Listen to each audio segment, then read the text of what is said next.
Hi everyone, it's Pamela. Welcome back to my channel. So today I wanted to do a little tutorial on book page envelopes. We all have so many of these book pages from tearing apart books for journals, and I thought I would share these with you. Everyone's done them, but I have not done a tutorial on it, and so maybe somebody on my channel, one of my subbies, would appreciate it. So here we go. So I just wanted to show you, they come out so fabulous. You can decorate them however you want. And these have the little twisty pieces on them, but you don't need those. You can make them, but you don't need them. Here's one I made, and I just used magnets for the closure, and I put a little pocket on the front. But let me show you what you need and how you can make these, and they're so simple. First of all, you're going to need 4 book pages for every envelope, or yeah, they're an envelope. And the first thing you're going to do is fold one of the sets of 2 in half, and you'll stitch across the top here before you do anything else, just to reinforce those edges. You could turn it this way and have it at the bottom, and that would save you having to stitch there, but I like the stitching.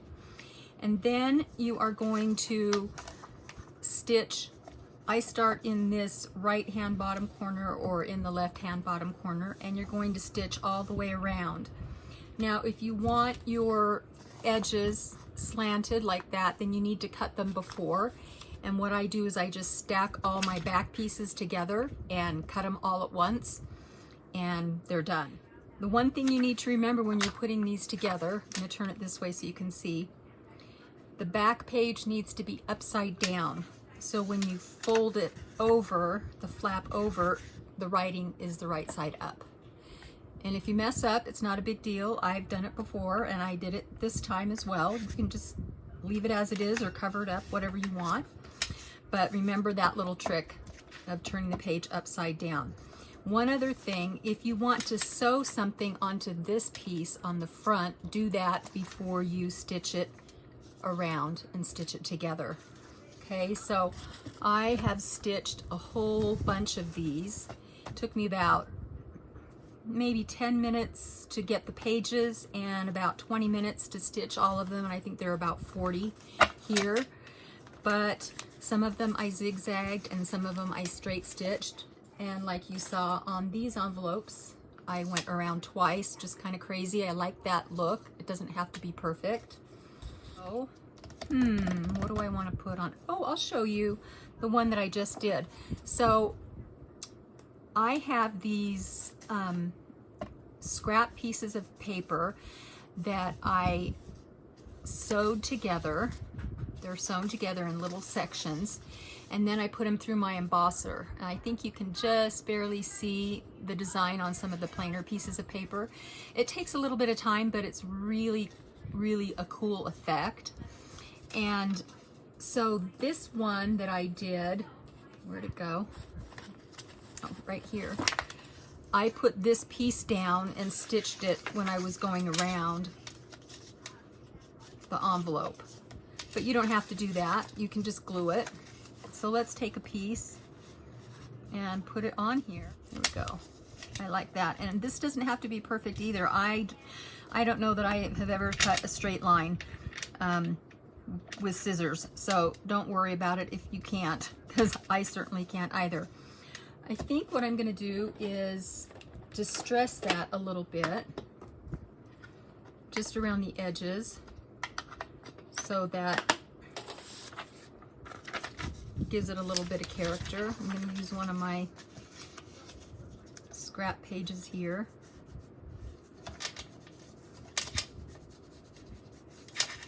I don't know if I'm liking that. It might look a little muddy, but it's okay. We'll just move on. I'm going to use some tacky glue to put this down. I want something that's fairly strong.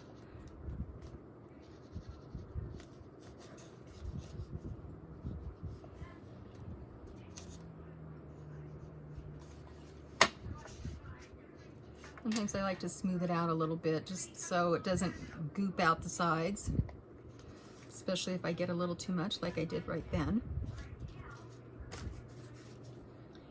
Then I just use my little baby wipe.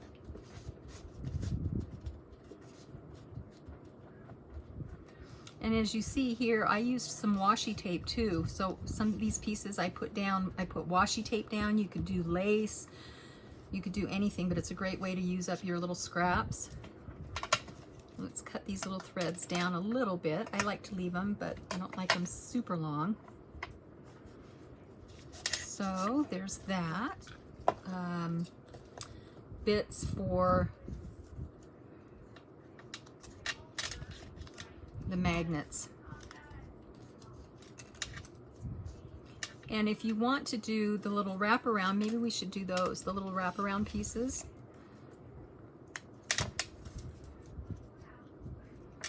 I double up these 1-inch circles so that they're a little more sturdy. Let's get another one.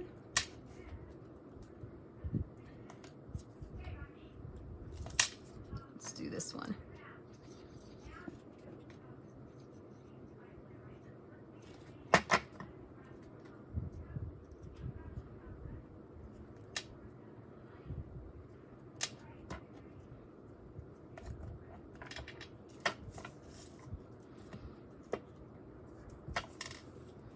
Then all you have to do is punch a hole in the center and use an eyelet.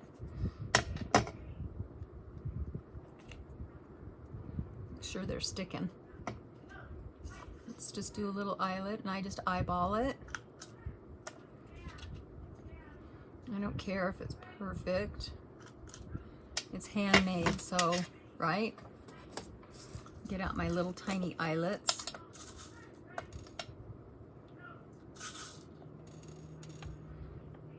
Let's use 2 black ones.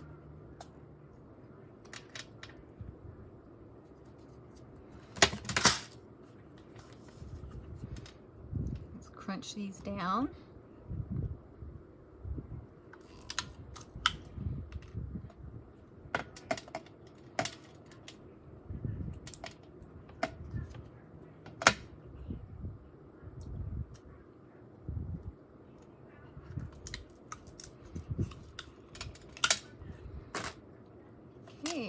We have 2 little doodads. We can put them on.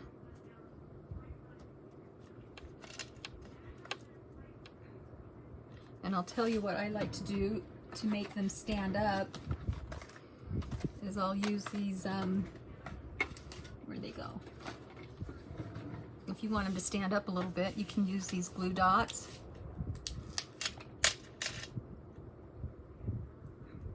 And I do add glue because I don't feel like these always stick perfectly. Got a little glue coming through, but that's all right. Oops, see, it came off. And my fingers are sticky.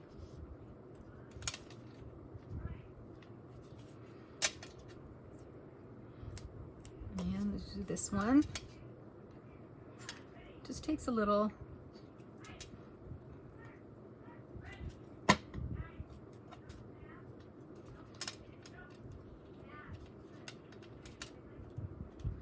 Okay, we'll let those dry while we're decorating. You can put a little card in there. A little card. Let's do this one. And it's round the edges.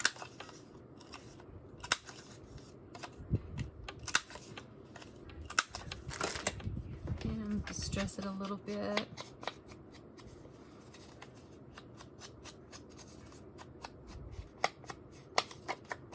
Do both sides. Got to do the back side of things. I know I've said that before. I just don't feel like it's done if you don't do the back side.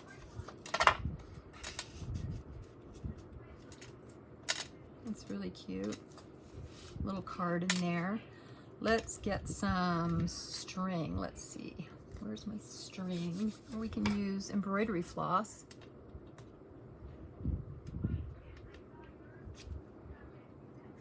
Purple embroidery floss will look good.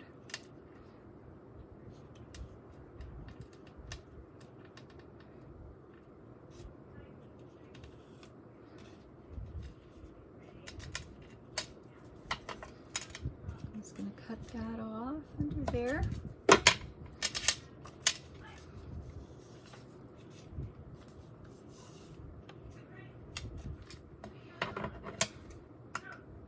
Sometimes I leave these a little longer and then I'll attach a little bead here, so I leave the string a little extra long. Let's see, what can we put on here? She's really sweet. And let's distress her just a tiny bit. Take off the bright edges.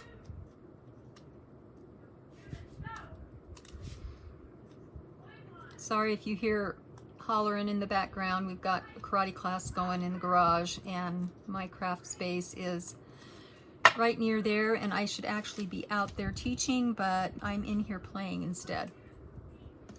So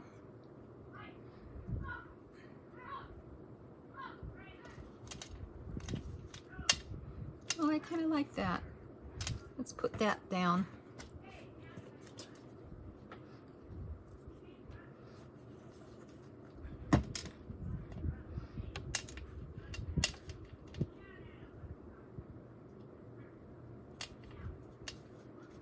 And I don't care that her feet hang over the edge. That's kind of cool. Looks like she's sitting on the edge anyway, right? So we don't want to get any glue on her legs.